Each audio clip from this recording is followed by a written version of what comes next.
मैं नमाज पढ़ रहा था ईशा की, मैंने लेट पढ़ी उस रात को। उसके बाद मेरी बेगम ने मुझे आवाज दी, उन्होंने मुझे कहा कि ये अरशद भाई किधर हैं, पता है आपको?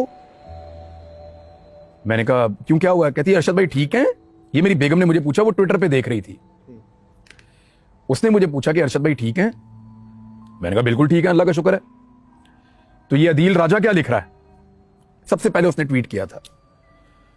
मैंने जैसे ही उसका वो ट्वीट अपने मोबाइल में निकाल के पढ़ा तो मुझे एकदम, मेरा जो पहला रिएक्शन था वो ये था, पागल हो गया। मैंने कहा नशे में? ये मेरे मुंह से निकला सीधा। उसके बाद फिर मैंने मेहर बुखारी का ट्वीट वहीं पे पढ़ा। मैंने फोन किया तो वो उनकी आवाज में रोने वाला अंदाज था। काशिफ को मैंने फोन किया तो 3:40 हो गए होंगे सुबह के। मैं कहा काशिफ यार मैं सुना है, इज इट? काशिफ कहता है मैं अनकंफर्म्ड है। मैं कहा हाउ डू यू नो? कहता है वो पिक्चर्स भी आई नहीं है। तो मुझे उसने बड़े डेस्परेट तरीके से कहा कि फ़खर भाई बस बहुत हो गया, 44 दिन हो गए हैं कि पता नहीं कितने दिन हो गए, काउंट किया हुआ था कि 45 डेज हो गए हैं, बस बहुत हो गया, अब मैं वापस आना चाहता हूँ। जिन लोगों ने उनके लिए ये जमीन तंग की, जिन्होंने उनके लिए यूएई की जमीन तंग की, जिन्होंने उनके लिए कीनिया में रहना महाल कर दिया, वहां पे भी वो चुप कर रहते थे, उनको पता था कि उनको मारा जा सकता है, वो बार बार कहते थे, वही लोग हैं इसके पीछे। बॉर्डर्स पे जा जाके वो प्रोग्राम्स करता था, अपने मुल्क में जवानों के साथ जा जाके ईदें वो मनाता था। क्यों उसको अपना मुल्क छोड़ के जाना पड़ा और क्यों उसको ऐसा लगा कि अपने मुल्क में उसकी हिफाजत नहीं हो सकती? मैं आज आपको कहता हूं कि बीइंग ए डिफेंस रिपोर्टर्स, हमें ये कहा जाता था कि we are the front liner. मैं आज ये बात कहता हूं कि जो हमें फ्रंट लाइनर कहते हैं ना 5th जनरेशन वारफेयर में, you have murdered the front line force to fight the 5th generation warfare. तो मैंने ऐसे कहा, मैंने कहा यार Arshad nothing is same without you ना। तो कहता नहीं इंशाल्लाह soon we will be together. जब एक्सक्यूज कोई नहीं रहा ना नाम मानने का, देन आई सैट डाउन और मुझे ऐसे लगे मेरे किसी ने लोहे का बॉल मारा है आके पेट के अंदर। जब फोन मैंने कान से लगाया तो मैंने कहा इमरान बेटा बात कर रहा है। वो मेरे से पूछ रही है फोन के ऊपर, मुझे बता पूरी बात। तो मैंने कहा माँ जी वो आपको पता है कोई अच्छी खबर नहीं है बेटा, मैं इतनी मजबूत हूं कि मैं तुम्हारी पूरी बात सुन सकूं। किधर है? मैंने कहा माँ जी मैं घर हूं, लाहौर में आ रहा हूं, तू जल्दी घर आ जा जल्दी, और मुझे बता ये अरशद को वापस आने देंगे? इस जो माँ जी का ये जुमला था ना, मुझे बड़ी तकलीफ हुई इस बात से कि एक माँ ये सोच रही है कि मेरे बेटी की मैयत को वापस आने देंगे या नहीं आने देंगे। मुझे अगर कोई शख्स मेरे पास दौड़े और आए और कहे कि मैं मर रहा हूं, मुझे कोई मार रहा है, मुझे बचा लो, और मैं उसको कहूं नहीं तुम्हें कोई खतरा नहीं है, तो मैं जिम्मेदार हुई ना उसकी मर्डर की बाद में। ये DGISI ने और DGISPR ने अरशद भाई का नमाज़े जनाजा होने का भी इंतजार नहीं किया। भाई आपको इतनी किस बात की जल्दी थी? आपने अगर इमरान खान के खिलाफ प्रेस कॉन्फ्रेंस करनी थी तो आप अरशद भाई के नमाज़े जनाजा के बाद कर लेते। हमारे सहाफियों ने ही अरशद भाई की लाश से खेलने की कोशिश की है, लेकिन जिनके कहने पर खेलने की कोशिश की है ना, वो बहुत ताकतवर लोग हैं, वो किसी के लिए भी जमीन तंग कर देते हैं। अब सारे के सारे तो ऐसे नहीं होते ना कि हालात का मुकाबला करें। अरशद शरीफ तो फिर एक ही होता है, सारे तो नहीं हो सकते जो टक्कर दें।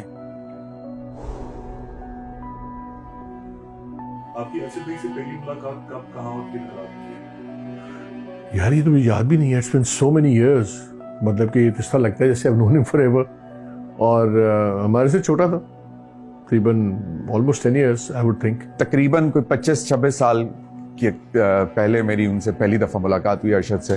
काम तो मेरा, हम दोनों ने बहुत एक लिमिटेड टाइम के लिए इकट्ठे काम किया, लेकिन we were friends for very long time. जब मैं इस्लामाबाद जाता था तो अपना केस करके इस्लामाबाद हाई कोर्ट में अरशद साहब के ऑफिस, फिर वहाँ उनके साथ मेरे ख्याल से 8 से 10 घंटे रोज हमारे गुजर जाते थे।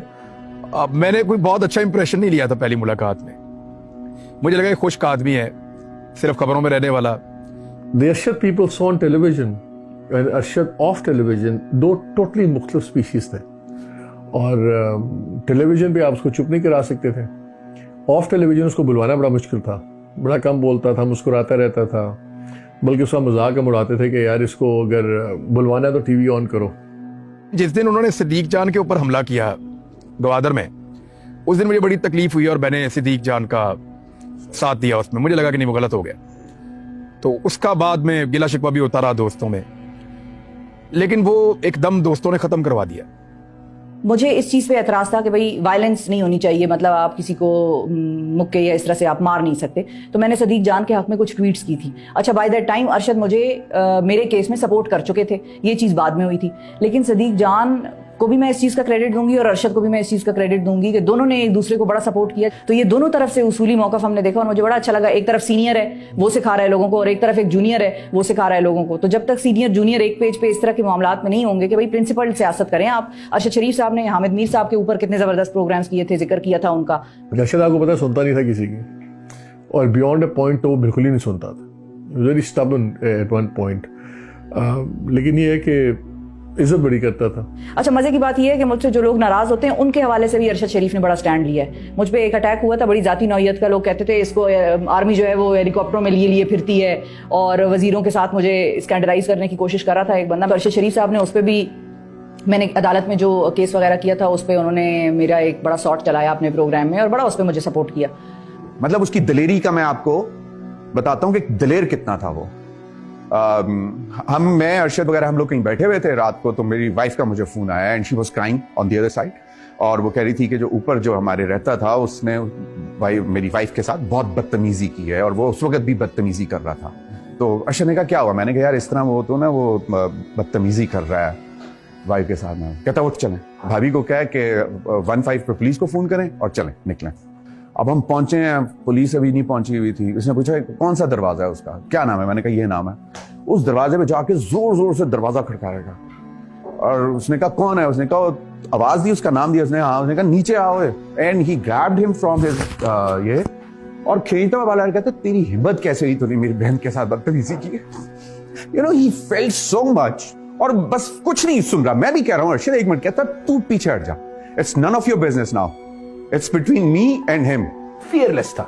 ये एक क्वालिटी जो अगर आप मुझे बताएं ना, मैंने सारी बता दी है, लेकिन फियरलेस, करेजियस, ऑडेशियस। जब ये रिजीम चेंज ऑपरेशन का मामला शुरू हुआ तो पहली दफा हम लोग जब मिले तो थोड़ी सी अपनायत बढ़ती गई।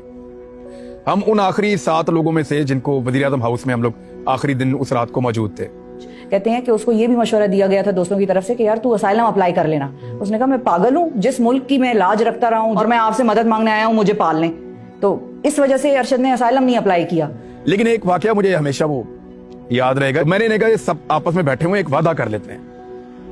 समी इब्राहिम से, डॉक्टर मुहित पीरजादा थे, सिद्दीक जान थे, अरशद भाई थे, मैं था। मैंने कहा एक वादा तो आपस में कर लें सारे लोग, हम में से कोई भी पकड़ा जाएगा ना तो बाकी सारे उतना ही शोर मचाएंगे जितना अपने लिए कोई मचाता है, यानी उसको ऐसे ही फील करेंगे जैसे मैं खुद पकड़ा गया हूं, तो ताकि जो पकड़ा गया है उसके लिए आवाज उठती रहे। इस पे सबने मुझे ओके किया। मैं इन सबका बड़ा मशकूर हूं कि इन्होंने वादा पूरा किया सबने। अरशद भाई उस पर ज्यादा बोले नहीं। जब मैं वहां से निकलने लगा ना तो मुझे यहां से बाजू से पकड़ा, यहां से अरशद भाई ने। पहली दफा मुझे लगा कि वो थोड़ा सख्ती से मेरे साथ बात किया जिंदगी में। उस सख्ती के साथ अपनायत भी थी। मुझे पकड़ा, कहते देख